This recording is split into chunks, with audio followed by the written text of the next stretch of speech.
Cela ne se voit pas, mais Marilyn Tarible souffre d'une grave maladie dégénérative qui attaque toutes ses articulations.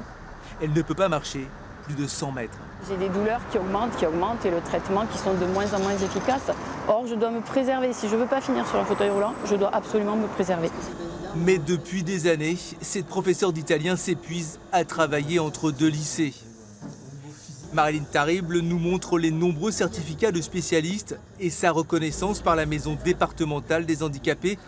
Le rectorat, lui, n'en a jamais tenu compte. J'ai reçu du rectorat une lettre de menace parce que moi je demande une mutation, je ne l'obtiens pas.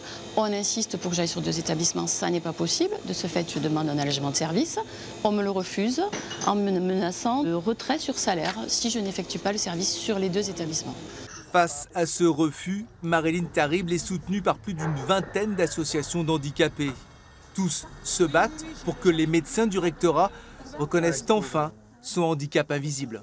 Le problème, c'est que les médecins raisonnent comme la population générale du fait de leur manque de formation. C'est-à-dire qu'ils voient un individu, il a ses 2 bras, ses 2 jambes, il est debout, donc tout va bien. Alors que non, le problème du handicap invisible, c'est que notamment la douleur et la fatigabilité, qui sont des choses qui ne se mesurent pas de l'extérieur, peuvent être extrêmement invalidants.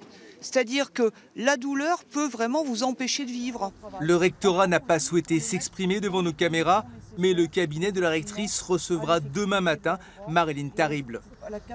Les mettre en capacité d'exercer